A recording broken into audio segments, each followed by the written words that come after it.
खाते में शो किए गए हैं कि वो खाते में चल रहे हैं और सरकार इन्हें बंद करेगी। देखिए, हम माननीय उच्च न्यायालय का सम्मान करते हैं और सरकार के पास पूरा अधिकार है कि जो भी निर्णय सरकार के विरुद्ध आता है उसको सुप्रीम कोर्ट में या डबल बेंच में चैलेंज किया जाता है। तो मुझे विश्वास है कि इस पर्टिकुलर केस में भी टूरिज़्म डिपार्टमेंट मुख्यमंत्री जी के पास है। वो इस चीज़ में जो हमारे एडवोकेट जनरल है, हमारे सेक्रेटरी लॉ है, उनसे चर्चा करेंगे और लीगल ओपिनियन लेकर क्या इसमें आगे कैसे इसमें कार्रवाई करनी है उसके बारे में चर्चा करेंगे। उसमें कोई दो राय नहीं है। मगर मैं ये कहना चाहूँगा कि हिमाचल प्रदेश में जितने भी कॉरपोरेशंस है, बोर्ड्स है, कॉरपोरेशंस है, जब मैं विपक्ष का विधायक भी था उस समय भी हमने विधानसभा में इस विषय को बहुत गंभीरता से उठाया था। चाहे वो फॉरेस्ट कॉरपोरेशन है, चाहे वो हिमाचल रोड ट्रांसपोर्ट कॉरपोरेशन है, चाहे वो HPTDC है, Himachal tourism development board corporation है, या और भी अन्य ऐसे जो बोर्ड्स कॉरपोरेशंस है, वो रेड में चले हुए हैं, फाइनेंशियल डेफिसिट में चले हुए हैं। और ये कोई आज की समस्या नहीं है, बहुत लंबे समय से ये चीज़ें हैं। और अगर हम हिमाचल की बात ना करें, पूरे देश में देखें तो अधिकतर जो हमारे सरकारी क्षेत्र में जो बोर्ड्स कॉरपोरेशंस है वो घाटे में ही चलते हैं। ये ज़रूर है कि निश्चित तौर से उसको मजबूत करना ये हमारा दायित्व है, वर्तमान सरकार का भी है, पूर्व सरकार का भी है। मगर इसमें बहुत सी समस्याएं भी है, लाइबिलिटीज़ है, कर्मचारियों के पेंशन्स की बात है, कर्मचारियों को लाभ देने की बात है, बहुत से इसमें मसले हैं। क्योंकि कई बारी इसमें कैबिनेट की भी ब्रीफिंग्स में हमको इसके बारे में बताया जाता है और सरकार इसमें प्रयास कर भी रही है कि लगातार जो हमारे लॉस मेकिंग इंस्टीट्यूट्स हैं प्रदेश में उनको कैसे बेहतर किया जा सके, वहाँ पे कैसे हम फाइनेंशियल ऑटोनॉमी वहाँ की मैनेजमेंट को दे और कैसे उसको प्रॉफिट में तब्दील किया जाए। मगर ये भी सच्चाई की बात है कि माननीय हाई कोर्ट ने मात्र वहाँ की ऑक्यूपेंसी को लेकर 40% ऑक्यूपेंसी को लेकर उनको बंद करने का निर्णय लिया है और उसमें और भी बहुत सी एक्टिविटीज़ उन होटल्स में करवाई जाती है। फॉर इंस्टेंस उसमें से दो तीन होटल जो चाहे चहल पैलेस है, क्योंकि आप जानते हैं वो महाराजा पटियाला की प्रॉपर्टी थी, one of the most renowned properties है हिमाचल प्रदेश की। और वहाँ पे बहुत से इवेंट्स, चाहे वो कॉरपोरेट इवेंट्स है, चाहे वहाँ पे कोई शादी के इवेंट्स है या और इस तरीके के प्रोग्राम्स वहाँ पे करवाए जाते हैं जिसको इस ऑक्यूपेंसी के संज्ञान में नहीं लिया, मगर वो भी इनकम का एक जरिया है। और वैसे ही पाइनवुड है बड़ोग में, उसमें भी ये चीज़ है। कुंजुम होटल मनाली का सबसे प्राइम प्रॉपर्टी है, उसको बंद करने का निर्णय लिया है। तो इसको निश्चित तौर से हम जो है वो रिव्यू करेंगे और निश्चित तौर से कैसे इसको आगे लड़ना है वो लड़ेंगे। मगर जैसा मैंने कहा, ये आज का समस्या नहीं है, बड़े लंबे समय से ये चीज़ चलती आई है, मगर फिर भी इसका हम संज्ञान लेंगे। मगर मैं समझता हूँ कि कुछ चीज़ें ऐसी है जिसमें सरकार का अधिकार है, सरकार को ये कॉल लेनी है कि हमने क्या करना है और क्या नहीं करना है। हम माननीय हाईकोर्ट का सम्मान करते हैं, मगर हर चीज़ में अगर माननीय हाईकोर्ट ही निर्णय सरकार की हर कार्य प्रणाली पर देना शुरू कर देंगी तो फिर सरकार का क्या कार्य रह जाएगा। तो कुछ चीज़ें मैं समझता हूँ कि सरकार के अधिकार क्षेत्र में रहनी चाहिए और कुछ चीज़ें निश्चित तौर से जुडिशियल एक्टिविज्म है, जो है जुडिशरी हमारे देश का तीसरा स्तंभ है और जो भी वो कहेंगे निश्चित तौर से वो देश का और प्रदेश के हित में है। मगर हमें इस चीज़ को भी देखने की आवश्यकता है कि जो प्रेरोगेटिव सरकार का है वो सरकार ही उस चीज़ को करे, तो वो मैं समझता हूँ कि बेहतर रहेगा। तो जो भाजपा के प्रदेश अध्यक्ष हैं वो कह रहे हैं कि जो हिमाचल को है कंगाली के कगार पे जो है लाके रख दिया है सरकार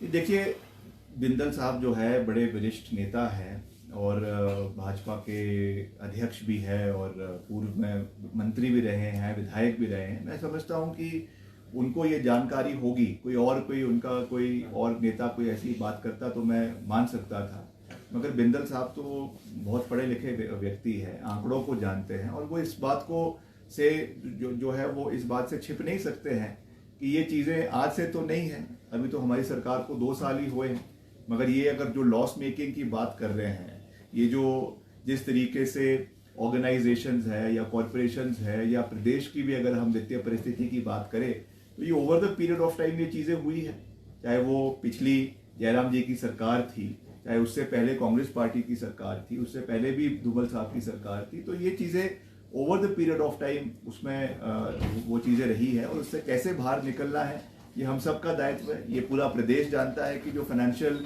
क्रंच आया है उसमें एक बहुत बड़ा जो कंट्रीब्यूशन है वो रेवेन्यू डेफिसिट ग्रांट्स की वजह से मिला है। हिमाचल को पिछले जो हमारा फाइनेंस कमीशन था उसके माध्यम से 12,000 से 15,000 करोड़ रुपए का जो है वो रेवेन्यू डेफिसिट ग्रांट मिलती थी। आज वो मात्र जो है वो 3-4 हजार करोड़ तक सीमित रह गई है। और जिस तरीके से हमको एक्सटर्नली बोरोइंग हमारी होती थी अलग अलग प्रोजेक्ट्स के लिए, चाहे वर्ल्ड बैंक से है, एशियन डेवलपमेंट बैंक से है, उसमें भी हमको कैपिंग लगा दी है। तो ये बर्डन्स आज के नहीं है, ये समय से काफ़ी लंबे समय से ये जो जिसको मैं कह सकता हूँ कि क्रोनिक प्रॉब्लम्स है। और उस क्रोनिक प्रॉब्लम्स के लिए अगर हम हर चीज़ में राजनीति जो है वो अपनाएंगे, हर चीज़ में आरोप प्रति आरोप करेंगे, तो मैं समझता हूँ कि ये चीज़ सही नहीं है।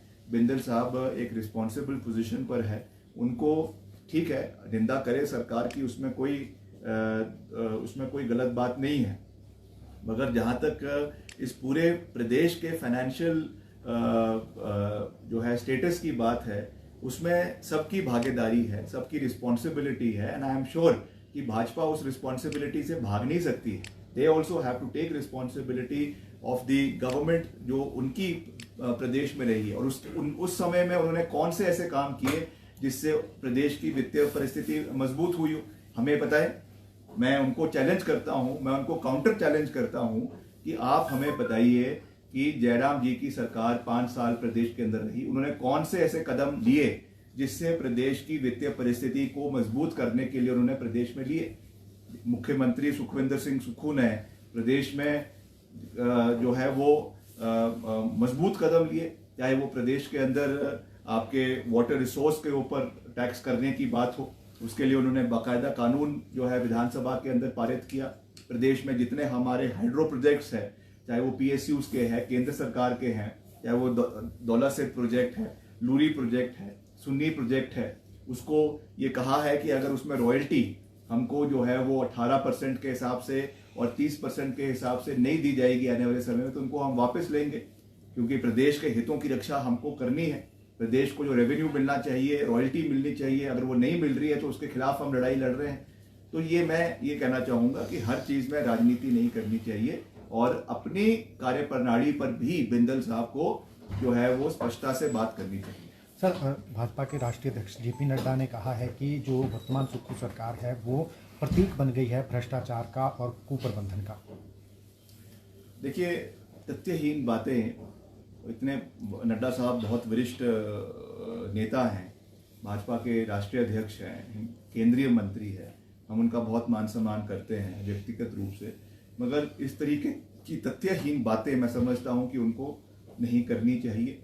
वो एक भी ऐसा आरोप जो वो लगा रहे हैं उसकी पुख्ता जो है वो जानकारी प्रदेश की जनता के सामने रखें कि किस बेसिस के ऊपर वो सुखविंदर सिंह सुक्खू की कांग्रेस पार्टी की सरकार को भ्रष्ट कह रहे हैं। क्या एक भी कोई ऐसा आरोप किसी भी मंत्री के ऊपर या मुख्यमंत्री के ऊपर लगा है जिस बेसिस पे ये कह रहे हैं? तो ये इस तरीके की बातें उनको नहीं करनी चाहिए। और प्रदेश में एक लोकतांत्रिक सरकार है, कांग्रेस पार्टी की सरकार है, मजबूती से कार्य कर रही है। मैं अपने विभाग की ही बात कह सकता हूँ, हम लगातार प्रदेश में आगे बढ़ने का पूरा प्रयास कर रहे हैं। प्रदेश में केंद्र का भी सहयोग ले रहे हैं, इसमें कोई दो राय नहीं है। मैं उनमें से नहीं हूँ जो एहसान फरामोश है। मैं तो ऑन रिकॉर्ड कहता हूँ कि केंद्र से भी हमको पैसा आया है, और उसके लिए मैं केंद्र सरकार का धन्यवाद करता हूँ, गडकरी साहब का धन्यवाद करता हूँ। आज ही मैंने रिव्यू मीटिंग्स अपने पूरे डिपार्टमेंट की करी है, और बहुत हमें जो सहयोग मिला है, चाहे वो PMJSY में मिला है 3500 करोड़ का, चाहे CRF में पिछले 2 साल में करीबन 1100 करोड़ का मिला है। आज हमने उसका पूरा रिव्यू किया है।